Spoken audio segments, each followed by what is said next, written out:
എല്ലാവർക്കും നമസ്കാരം. അപ്പോൾ ശ്രീകൃഷ്ണൻ്റെ വൃന്ദാവന ജീവിതത്തിലെ ബകാസുര വധം ആണ് നമ്മൾ പറഞ്ഞു കഴിഞ്ഞത് അല്ലേ. ദിവസങ്ങൾ ഏതാനും പിന്നെയും കഴിഞ്ഞു കേട്ടോ. ഭഗൻ്റെ കഥ വൃന്ദാവനവാസികൾ മറന്നു കഴിഞ്ഞിട്ടൊന്നും ഉണ്ടായിരുന്നില്ല. എന്നാലും പതിവ് പോലെ കുളിച്ച് ഗോപീചന്ദനക്കുറികളൊക്കെ ചാർത്തി മഞ്ഞപ്പട്ടൊക്കെ എടുത്ത് ആഭരണങ്ങൾ അണിഞ്ഞ് തിരുമുടിയിൽ പീലികളൊക്കെ തിരുകി ഭക്ഷണവും കോലും കുഴലും ഒക്കെ കയ്യിലെടുത്ത് കണ്ണുകളിൽ അഞ്ഞനൊക്കെ എഴുതി നീലമേഘവർണ്ണൻ നമ്മുടെ ഉണ്ണിക്കണ്ണൻ ഈ പശുക്കിടാങ്ങളെയും മാടിക്കൊണ്ട് മേയ്ക്കാൻ പുറപ്പെടുകയാണ് ഒരു ദിവസം. അന്നാണെങ്കിൽ ബലരാമൻ പോയിട്ടില്ല. അപ്പോൾ തനിച്ചു പോകണ്ടെന്ന് യശോദയും നന്ദഗോപരും നിർബന്ധിച്ചിട്ടും കണ്ണൻ അതൊന്നും വകവെച്ചില്ല. കണ്ണൻ പോവുക തന്നെയാണ്. അപ്പോഴത്തേക്കും മറ്റു ബാലന്മാരും തങ്ങളുടെ ഭക്ഷണവും അതൊക്കെ എടുത്തിട്ട് അവരവരുടെ പശുക്കിടാങ്ങളെയും കൂട്ടി അവിടെ എത്തിക്കഴിഞ്ഞു.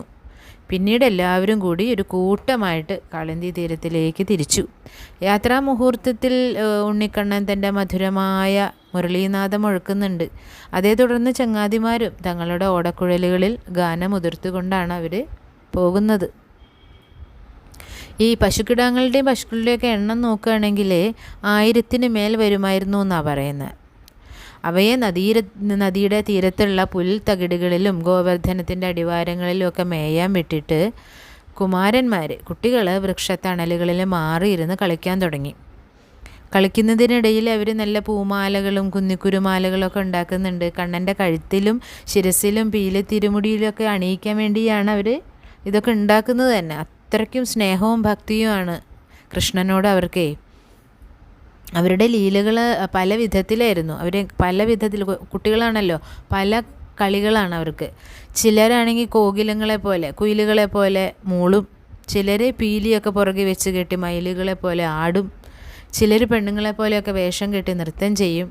ചിലർ കുരങ്ങുകളെ പോലെ മരങ്ങളിൽ കയറി ഗോഷ്ഠി കാണിക്കുന്നു. പിന്നെ ചിലരാണെങ്കിൽ മറ്റുള്ളവരുടെ ഭക്ഷണമൊക്കെ മോഷ്ടിച്ചെടുത്ത് മാറ്റിവെക്കും.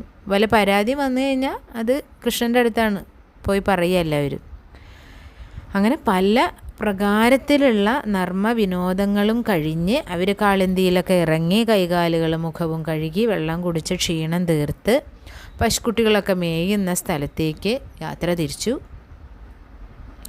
അങ്ങനെ ഈ പുത്രഭാവത്തെ കൊണ്ട് യശോദാ നന്ദഗോപന്മാർക്കും മിത്രഭാവത്തെ കൊണ്ട് സഖാക്കളായ ഗോപന്മാർക്കും മുഗ്ധഭാവത്തെ കൊണ്ട് ഗോപസ്ത്രീകൾക്കും സ്നേഹഭാവം കൊണ്ട് ബന്ധുക്കൾക്കും ശത്രുഭാവം കൊണ്ട് കംസാദികൾക്കും നഷ്ടപുത്രഭാവത്തെ കൊണ്ട് ദേവകി വസുദേവന്മാർക്കും മായാവൈഭവത്തെ കൊണ്ട് അജ്ഞന്മാർക്കും ഭക്തിഭാവത്തെ കൊണ്ട് സത്തുക്കൾക്കും കൃഷ്ണൻ സദാ ഹൃദയബിംബിതനായിരുന്നു. എന്ന് വെച്ചാൽ എന്താ, ഓരോരുത്തരുടെ ബന്ധം അനുസരിച്ച് അവരുടെ മനസ്സിൽ എപ്പോഴും കൃഷ്ണൻ ഉണ്ടായിരുന്നു. ആരും ഒരു വിധത്തിലും മറക്കുന്നില്ല കൃഷ്ണനെ. കംസൻ പോലും ശത്രുഭാവമാണെങ്കിലും സദാ കൃഷ്ണനെ തന്നെയാണ് ആലോചിക്കുന്നത്. ദേവകി വസുദേവനാണെങ്കിൽ നഷ്ടപുത്രഭാവത്തിലാണ് സദാ കൃഷ്ണനെ ആലോചിക്കുന്നത്. അതുപോലെ ഓരോരുത്തരും അവരവരുടെ ബന്ധമനുസരിച്ച് ഏറ്റവും അടുത്ത് നിൽക്കുന്ന ആളാണ് കൃഷ്ണൻ.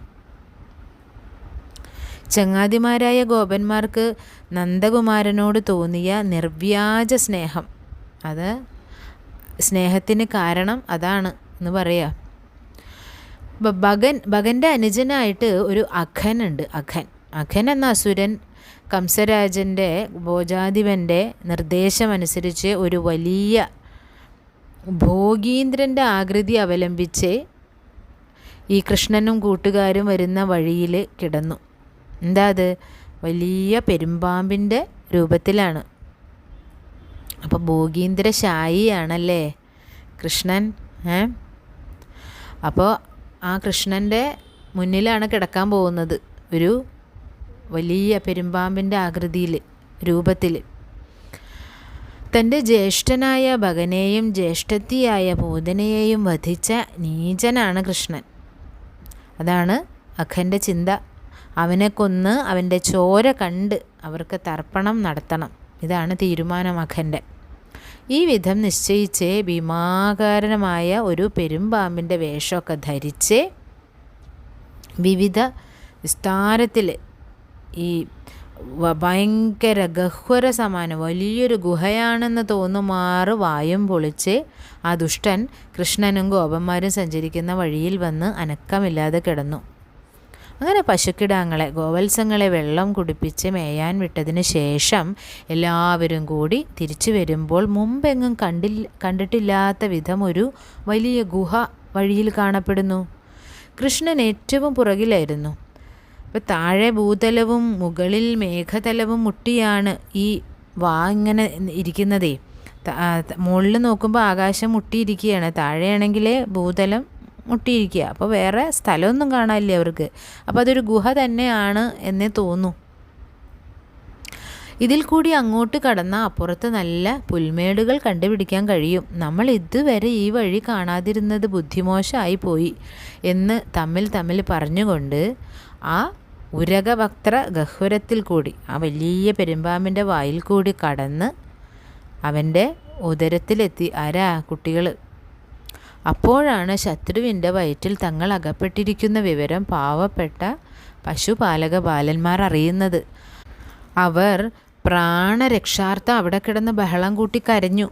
ആ സമയം കൊണ്ട് ഏറ്റവും പിന്നിലായിരുന്ന ഉണ്ണിക്കണ്ണൻ വസുദേവാത്മജൻ ആ പാമ്പിൻ്റെ വയറ്റിൽ എത്തിക്കഴിഞ്ഞു. തൻ്റെ സഖികളായ കുമാരന്മാരെ രക്ഷിക്കാനാണ്. സഹസ്രഭണ ശയനനാണല്ലേ അനന്തൻ്റെ മേളിൽ കിടക്കുന്ന ആ കൃഷ്ണൻ. എവിടെ എത്തിയത്? ആ പെരുമ്പാമ്പിൻ്റെ വയറ്റിലെത്തിയത്. കൃഷ്ണൻ അഘാസുര ഫണീന്ദ്രൻ്റെ ഉദരത്തിലേക്ക് കടന്നു ചെന്നത് തൻ്റെ പ്രിയപ്പെട്ട സഖാക്കൾക്ക് വേണ്ടിയിട്ടാണ്, കൂട്ടുകാർക്ക് വേണ്ടിയിട്ടാണ്.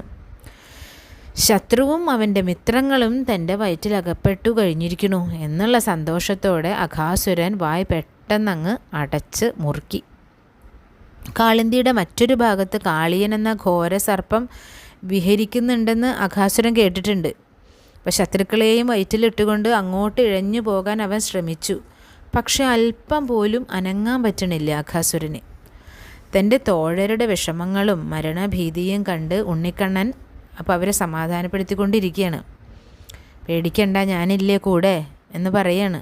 അനന്തരം 3 അടി കൊണ്ട് 3 ലോകവും വളർന്ന വാമനമൂർത്തിയായിട്ടുള്ള ഉണ്ണിക്കണ്ണൻ എന്താ ചെയ്തത്? ആ ഉരകരൂപിയായ അസുരൻ്റെ ഉദരത്തിൽ നിന്നുകൊണ്ട്, വയറ്റിൽ നിന്നുകൊണ്ട് വളരാൻ അങ്ങോട്ട് തുടങ്ങി. നിമിഷം കൊണ്ട് അസുരൻ്റെ സർവ്വനിശ്വാസങ്ങൾ നിലച്ചു. ശരീരം വലിഞ്ഞു പൊട്ടാൻ തുടങ്ങുന്ന മാതിരി വീർത്ത് മുഴച്ചു. വീർപ്പ് മുട്ടിയിട്ടാണെങ്കിൽ കണ്ണുകളൊക്കെ തുറിച്ചു. മരണപരാക്രമത്തോടെ ആ അസുരൻ പൊട്ടി നിലത്ത് വീണ പർവ്വതശൃംഗം പോലെ ഉരുളാൻ തുടങ്ങി. തൻ്റെ ഉദരത്തിൽ, തൻ്റെ വയറ്റിൽ പള്ളി കൊള്ളുന്ന പരന്താമനായ ഉണ്ണികൃഷ്ണൻ്റെ ശ്യാമസുന്ദരമായ രൂപം അവൻ ഓർമ്മിച്ചു. അതോടുകൂടി ആ ഘോരമായിട്ടുള്ള ആ പാമ്പിൻ്റെ രൂപം മാറി അഘാസുരൻ്റെ ശരിയായ രൂപം പ്രത്യക്ഷപ്പെട്ടു. അതിനിടയിൽ കൃഷ്ണനും ചങ്ങാതിമാരും അവൻ്റെ പിളർന്ന വക്ത്രത്തിൽ കൂടി, ആ വായിൽ കൂടി പുറത്ത് കടന്നിരുന്നു. ആപത്തൊന്നും ഇല്ലാതെ പുറത്ത് കടന്നിരുന്നു. അസുരൻ കൈകാലുകൾ നിലത്തടിച്ച് നവദ്വാരങ്ങളിൽ നിന്നും ഒഴുകിയ രക്തത്തിൽ കുളിച്ച് ശരീരം വലിച്ച് കോച്ചി മൂർധാവ് പൊട്ടിയിട്ട് മരിക്കുകയാണ് അവിടെ. അവൻ്റെ ആത്മാവ് ആകാശത്തിലേക്ക് ഉത്ഗമിച്ചു. വിണ്ണിലേക്ക് ഉയർന്ന അഘാസുരൻ്റെ ആത്മാവ് ഒരു ജ്യോതിസായി പ്രകാശിച്ചുകൊണ്ട് സാവധാനം കീഴോട്ടിറങ്ങി പാദോജലോചനൻ്റെ, നമ്മുടെ ഉണ്ണിക്കണ്ണൻ്റെ പാതാരവിന്ദങ്ങളിൽ വിലയം പ്രാപിക്കുകയാണ്. അത് കണ്ട് ദേവകൾ പുഷ്പവൃഷ്ടി നടത്തി. അവനെ എത്ര ദുഷ്ടനായിരുന്നാലും പാപിയായിരുന്നാലും അവന് പരമോന്നതമായ സായുജ്യ പദമാണ് ലഭിച്ചത് അല്ലേ. കൃഷ്ണൻ്റെ വൈരിയായിരുന്നു, ശത്രുവായിരുന്നു അഘൻ. എന്നിട്ടും പരമോന്നതമായ സായുജ്യ പദം ലഭിച്ചു. കൃഷ്ണൻ്റെ കൈകൊണ്ട് മരണം സംഭവിച്ച അങ്ങനെയാണല്ലോ. അതിൻ്റെ കാരണം മറ്റൊന്നുമല്ല, അവൻ്റെ ശ്വാസം നിലച്ച അവസരത്തിൽ ഭഗവാൻ അവൻ്റെ ഉദരത്തിലായിരുന്നു. അവൻ്റെ സ്മരണ മുഴുവനും, ഓർമ്മ മുഴുവനും, ചിന്ത മുഴുവനും എന്തായിരുന്നു? ആ ദിവ്യ വിഗ്രഹത്തെക്കുറിച്ചായിരുന്നു, ഉണ്ണിക്കണ്ണനെക്കുറിച്ചായിരുന്നു. മരണവേദനകൾക്കിടയിൽ അവൻ്റെ ഉൾക്കണ്ണുകൾ കണ്ടുകൊണ്ടിരുന്നത് ആരെയാണ്? ഗുരുവായൂരപ്പനെയാണ്, ശ്രീകൃഷ്ണനെയാണ് അല്ലേ. അദ്ദേഹത്തിൻ്റെ ആനന്ദസുന്ദരമായ ശ്യാമള രൂപത്തെയാണ് കണ്ടുകൊണ്ടിരുന്നത്. കൃഷ്ണൻ സാക്ഷാൽ പരന്താമനാണെന്നുള്ള ബോധ്യം അവനപ്പോൾ ഉണ്ടായി. അതുകൊണ്ടാണ് അവൻ അദ്ദേഹത്തിൻ്റെ പൊൻപാദങ്ങളിൽ ലയിച്ച് സായൂജ്യപദം പ്രാപിച്ചത്. ഇതേ സദ്ഗതി തന്നെയാണ് അവൻ്റെ സഹോദരിയായ പൂതനയ്ക്ക് ലഭിച്ചത്. എത്ര ദുഷ്ടനും ശത്രുവും ആണെങ്കിലും തന്നെയും മരണസമയത്ത് ഭഗവാനെ കാണുകയും മനസ്സിൽ ഭഗവത് സ്മരണ ഉണ്ടാവുകയും ചെയ്താൽ, അങ്ങനെയുള്ളവന് ഭാഗ്യമുള്ള ആൾക്കേ അങ്ങനെ തോന്നുള്ളൂ, അങ്ങനെയുള്ളവന് സായൂജ്യം ലഭിക്കുമെന്നതിന് ഒരു ദൃഷ്ടാന്തം, ഒരു തെളിവാണ് ഈ അഘാസുര മോക്ഷം. വിരോധം കൊണ്ടോ വിദ്വേഷം കൊണ്ടോ ഭീതി കൊണ്ടോ ഭക്തി കൊണ്ടോ എന്തുകൊണ്ടായാലും സദാ ഭഗവാനെ സ്മരിക്കുന്നവൻ മോക്ഷത്തിന് അർഹനാണെന്നാണ് പറയുന്നത്. അങ്ങനെ അഘാസുര വധം നമ്മൾ കേട്ടിരിക്കുകയാണ്. അടുത്ത കഥ അടുത്ത ദിവസം. എല്ലാവർക്കും ഗുരുവായൂരപ്പൻ്റെ അനുഗ്രഹം ഉണ്ടാവട്ടെ.